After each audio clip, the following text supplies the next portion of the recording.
welcome back to the Chronicles of a Gooner YouTube channel.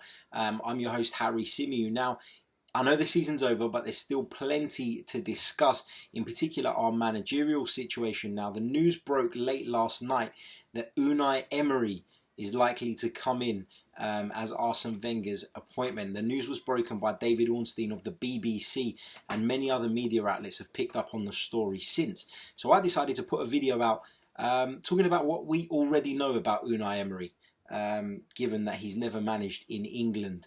Now, Unai Emery is 46 years of age and was born in the Basque Country in Spain.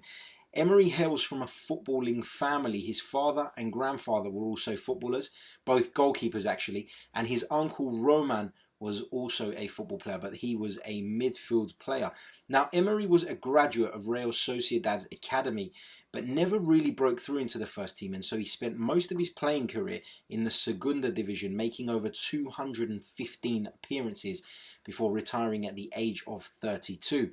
Now, let's talk about Unai Emery's managerial career, because I'm sure that's what most Arsenal fans will be more interested in. Now, Emery was appointed manager of Lorca back in 2004-2005, having retired early due to a serious knee injury. He immediately guided them to promotion, and the club went into the second division for the first time in their history. He almost achieved the impossible the following season, when his Lorca side missed out on promotion to the top flight by just 5 points. Emery had begun to make a name for himself in Spain, and he then joined Almeria, guiding them to a first ever promotion into the top flight, where they finished 8th in their first season. Unbelievable achievement. Now, in 2008-2009, Valencia came calling, and in spite of the club's financial issues, he was able to qualify for the UEFA Europa League, finishing in 6th position. 2009-2010, Emery guided Valencia to 3rd place, and so Los Che returned to the UEFA Champions League. In 2010-2011, he had to start the season without David Villa and David Silva, who had both been sold in a desperate attempt to keep the club afloat. But even still, Emery managed to match his finish last season and guided them to 3rd place. Now, Emery left Valencia in June 2012 and joined Spartak Moscow. Things didn't quite go to plan there, and he was sacked in November following a run of bad results. He then returned to his native Spain and took the reins at Sevilla, where, as I'm sure most of you know, he won 3 consecutive Europa League titles, finishing 5th and 7th in the league. Now, I know that doesn't sound great, but what you have to take into account, and it's something that we would have learned this season, and we would have learned watching Manchester United last season, when you get to a certain point in the season, your objectives change, and so certain competitions take priority, and it's safe to say that that is what happened at Sevilla.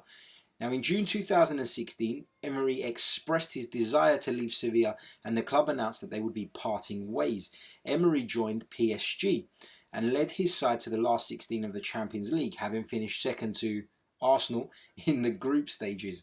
His side famously defeated Barcelona 4-0 at the Parc des Princes, only to historically lose 6-1 in the second leg at the Camp Nou and crash out. Now, during his spell with the Parisian club, he won a French title, 2 French Cups, 2 French League Cups, and 2 Trophée de Champion, which is sort of like their Community Shield Super Cup thing, if you like. Now, one of the positives about getting somebody like Unai Emery is that he has experience of working under a director of football. He worked under Monchi at Sevilla famously, and that was a really successful relationship. So we know that he's familiar with the structure that Ivan Gazidis seems to be trying to put in place. And I guess that would have been a deterrent for some candidates. And if we're to believe reports, that is what put Mikel Arteta off. So I guess we'll never know for sure, but we can speculate. Of course we can. Now let's talk about his playing style. Now, he's a very pragmatic coach.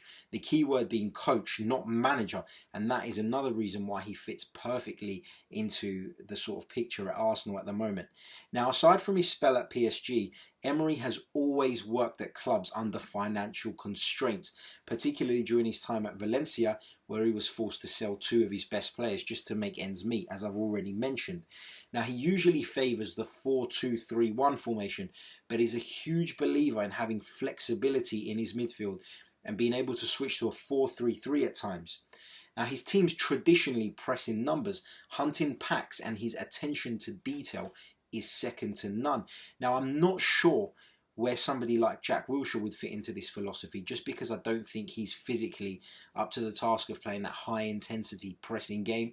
If he is to stay at the club, he'll need to do a lot of work getting up to standard in terms of fitness over the summer. So that will be interesting to see how that one develops. Mesut Ozil is another one that's going to have to pull his finger out and sort of work for the team. Don't know how that's quite going to pan out. Emery's philosophy is all about transitions and being able to adapt to different phases throughout a game. And that's something that's given him the upper hand tactically over some of the bigger clubs. Now, he'll be showing his players plenty of videos, and I suspect it will take a little bit of time before he and the current group of players are singing from the same hymn sheet. But we must be patient. We wanted change, we've now got change. So let's not drive him out of the club and sort of put a downer on his appointment too early on. Whatever the results, I suppose. Players like Juan Mata, Jordi Alba and Ever Banega have developed brilliantly under Unai Emery, and his ability to develop players is said to have been another factor in the board choosing him over other candidates. So it'd be interesting to see. Apparently he turned up to his interview with sort of all sorts of information and statistics on our team, showing A, his eagerness to do the job, and B, sort of highlighting what he feels he can bring to the team. That brings us to the end of another video. Don't forget to hit that subscribe button, hit like. If you're interested, head over to wherever you get your podcasts from. Search for the Chronicles of a Gooner. We've got a brilliant new show up there with Duncan Alexander, the Opta man himself, talking us through some of the best Premier League statistics from the season. Cheers for watching, guys, and we'll be back very soon.